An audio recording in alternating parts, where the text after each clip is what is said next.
The student protest at Columbia University turned violent when 12,000 demonstrators clashed with police, and the campus security chief had 20 minutes before the riot destroyed the entire university. What the rioting students didn't know was that the man coordinating crowd control wasn't just checking student IDs, he was a former military police officer whose protest suppression training had prepared him to restore order when campus demonstrations turned into mass violence. For 10 years, Robert Kim had been the steady presence that kept Columbia University safe during everything from routine campus life to major events that drew thousands of visitors. As head of campus security for one of America's most prestigious universities, he oversaw the safety of 32,000 students and faculty across a complex urban campus where academic freedom and public safety had to coexist carefully. To the students rushing between classes and professors focused on research, he was simply Officer Kim, the professional security supervisor who somehow made protecting a diverse campus community look effortless. What they didn't know was that Robert carried credentials that would have surprised the entire academic world. Hidden in his apartment was an Army discharge certificate documenting 12 years with the Military Police Corps, including specialized training in crowd control and civil disorder response. The same eyes that now monitored student demonstrations had once maintained order during hostile protests in Iraq and Afghanistan, where crowd control meant the difference between peaceful resolution and deadly violence. Those 12 years had taken Robert through some of the most challenging situations in military law enforcement. Military police officers were specialists in crowd psychology, protest management, and the delicate process of maintaining order when large groups of people were expressing political dissent. Robert had controlled hostile crowds in Baghdad, managed mass evacuations during emergencies, and learned to distinguish between legitimate protest and dangerous mob behavior. The transition from military police to campus security had been more complex than most career changes. Both jobs required understanding group dynamics and protecting people's rights while maintaining safety, but the context was completely different. In the military, Robert had been suppressing hostile protests by enemy populations. At Columbia, he was protecting students' right to peaceful protest while ensuring their safety and preventing violence. Columbia University was one of the most politically active campuses in the country, with a long history of student demonstrations that ranged from peaceful rallies to major protests that attracted national attention. The urban campus, diverse student body, and tradition of political engagement created conditions where any controversial issue could trigger large-scale demonstrations that required careful management. Robert had been monitoring concerning trends in student activism that reminded him of pre-riot conditions he'd observed during his military service. Social media was amplifying political divisions, outside agitators were attempting to radicalize campus protests, and the emotional intensity surrounding current political issues was creating situations where peaceful demonstrations could quickly escalate to violence. Today's demonstration was particularly concerning. A controversial speaker had been invited to campus, triggering protests that had grown from a few hundred students to over 12,000 demonstrators from both the university and surrounding community. The size, emotional intensity, and presence of outside groups created exactly the kind of conditions that Robert's military police training had taught him could explode into mass violence. The demonstration began peacefully at 2 p.m. in the university's main quad. Robert positioned himself where he could observe crowd dynamics while coordinating with his team positioned throughout the campus. The initial group was typical for Columbia, passionate students expressing their views through chants, signs, and speeches that were well within the bounds of protected political expression. By 3:30 p.m., Robert was observing crowd behavior that concerned him. The demonstration had grown from 2,000 to over 8,000 people, and the composition was changing. Outside groups with more radical agendas were arriving, and their presence was shifting the protest's tone from academic discourse to confrontational activism. Robert activated enhanced monitoring protocols and began positioning additional security personnel in areas where his crowd psychology training suggested problems were most likely to develop. His military police experience had taught him that peaceful protests could transform into violent riots when outside agitators introduced tactics designed to provoke confrontation with authority figures. At 4:15 p.m., Robert observed the first serious warning signs. Counter-protesters had arrived to oppose the original demonstration, creating two large, emotionally charged groups with opposing viewpoints occupying the same space. This was exactly the configuration that Robert's military training had identified as extremely dangerous when competing crowds with strong political differences were positioned for potential conflict. Robert began implementing what military police doctrine called crowd separation, subtle positioning of security personnel and barriers to keep opposing groups apart while allowing both to exercise their right to peaceful protest. His goal was preventing the kind of direct confrontation that could trigger mass violence. At 4:45 p.m., the situation deteriorated rapidly when someone threw a bottle between the opposing groups. Robert immediately recognized this as the triggering incident that his military police training had taught him to expect. The moment when peaceful political demonstration became violent civil disorder. Within minutes, what had been two separate protests became a single chaotic riot involving over 12,000 people in the heart of one of America's most important universities. Robert realized he had approximately 20 minutes before the violence would spread beyond the campus and potentially destroy university facilities that had taken decades to build. The transformation from political protest to violent riot happened exactly as Robert's military police training had taught him to expect. The initial confrontation between opposing groups created a shared sense of crisis that unified individual reactions into dangerous mob psychology. Within minutes, participants weren't just protesters expressing political views, they were combatants in a mass confrontation that threatened to destroy the university campus. Robert watched through security cameras as the riot spread across Columbia's urban campus, using the same patterns he'd observed during civil unrest overseas.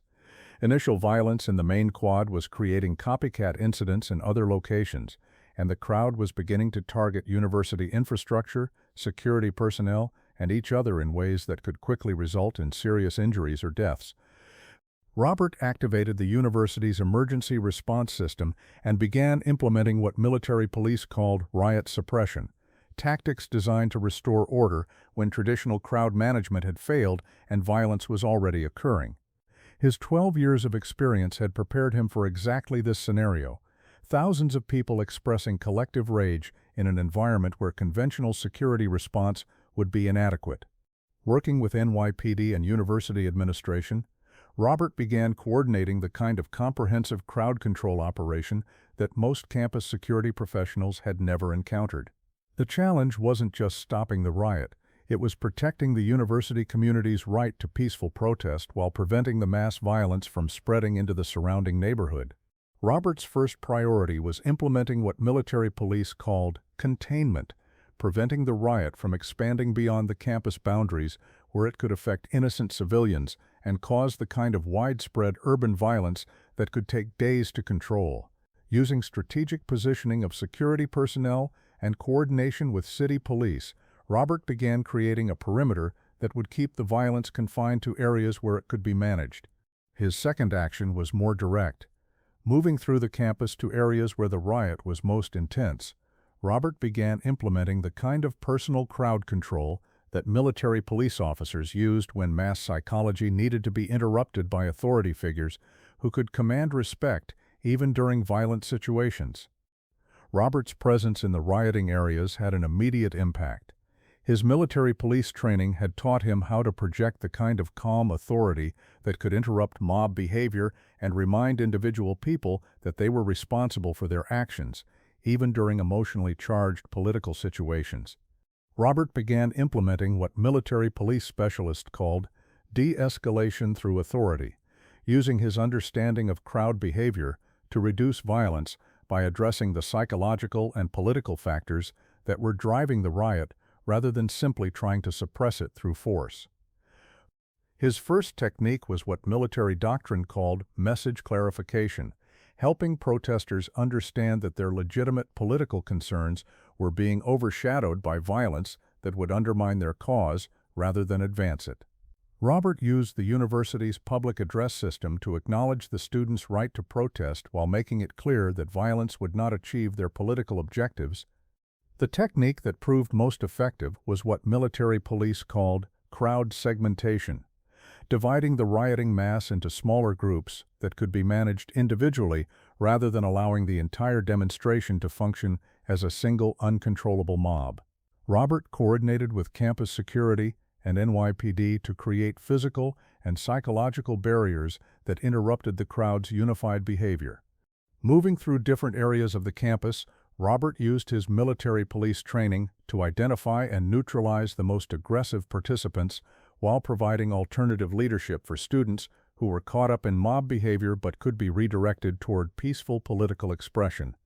The key was offering people ways to continue their protest without contributing to violence. Robert's approach differed significantly from traditional riot control because he understood that this was a political demonstration that had become violent rather than criminal activity that needed to be suppressed. His military police experience had taught him that political protest required different tactics than ordinary civil disorder.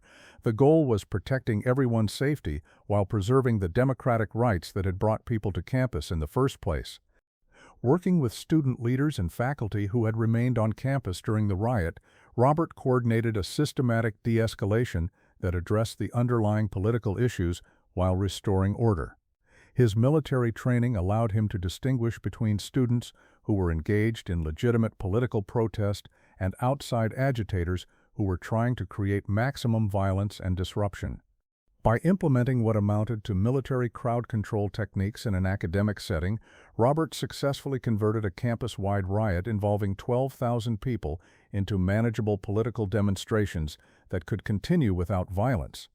Within 2 hours, he had restored order while protecting the university community's right to political expression. When the National Guard units that had been called to assist with campus security arrived, they found Robert coordinating a peaceful resolution that had prevented what could have become one of the most destructive campus riots in modern American history. The investigation that followed revealed the full scope of what Robert had prevented.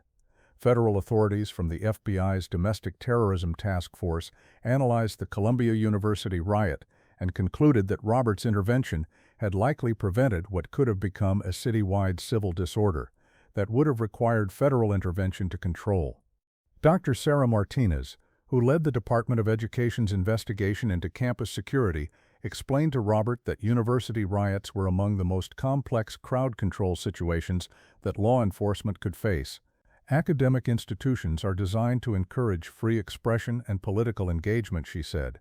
When that energy becomes violent, traditional security measures often fail because they don't account for the political and educational context that makes universities different from other environments. The federal analysis showed that Robert's intervention had succeeded because he understood both crowd control and academic freedom. By acknowledging the legitimacy of political protest while preventing violence, he had protected both public safety and constitutional rights that were essential to university education. The final outcome was remarkably positive considering the scale and intensity of the riot. 31 people treated for minor injuries, mostly from pushing and shoving during crowd confrontations. No serious injuries, no deaths, and minimal property damage to university facilities. Federal experts noted that riots of similar scale typically resulted in hundreds of injuries and millions of dollars in destruction. Columbia University, recognizing that Robert had saved both lives and the institution's reputation, offered him the position of Director of Campus Security for the entire university system. The higher education community also began implementing new security protocols based on Robert's military police training for managing political demonstrations and civil disorder on campus. But perhaps the most significant recognition came from the International Association of Campus Law Enforcement Administrators, which invited Robert to develop new crowd control standards for university security nationwide. His successful management of the Columbia riot became a case study for how military crowd control expertise could be adapted to academic environments. The story spread throughout both law enforcement and academic communities as an example of how specialized military training could find crucial application in civilian settings while respecting the unique requirements of educational institutions. 6 months later, Robert Kim was no longer just a campus security supervisor. The Columbia University incident had led to his appointment as Director of University Security for a consortium of major research universities, a position that included developing security protocols for academic institutions nationwide. Robert created a comprehensive training program that brought military police expertise to higher education security. The curriculum included crowd psychology, political demonstration management, constitutional law, and what Robert called academic crowd control, maintaining campus safety while protecting the free expression that was essential to university education. Security personnel at universities across the country learned to recognize the difference between legitimate political protest and dangerous mob behavior. They practiced de-escalation techniques that respected students' constitutional rights while preventing violence, and developed the situational awareness that could prevent campus riots before they occurred. The program was so successful that it attracted attention from the Department of Homeland Security and international education organizations, both of which began incorporating Robert's methods into their guidelines for campus security during political demonstrations. What had started as one veteran's career transition became a model for applying military crowd control expertise to academic freedom protection. Robert's story spread throughout the veteran law enforcement community as an example of how specialized military training could find meaningful application in civilian settings that required both security expertise and respect for constitutional rights. Officers who felt their crowd control skills were underutilized began to see new possibilities for service in their communities. But perhaps the most important change was in Robert himself. During his military service, crowd control had often meant suppressing political expression by hostile populations during conflict situations. The people he was controlling were frequently opposing American military objectives and needed to be prevented from interfering with operations. In the academic environment, Robert discovered a different kind of crowd control work. Every peaceful demonstration that proceeded safely, every political protest that concluded without violence, every campus where students could express their views without fear, these were positive outcomes where his tactical skills enabled democratic participation rather than suppressing political expression. During quiet periods when the campus operated peacefully and students engaged in normal academic activities, Robert still monitored the university with the same tactical awareness he'd brought to military police operations. But now he understood something that had taken him years to learn. Protecting people's safety didn't require suppressing their political rights. Sometimes the most important military police work happened in places where nobody expected to find a former crowd control specialist, places where riots were prevented before they could start, where democracy could function safely because someone with extraordinary training chose to use those skills to protect political expression rather than suppress it.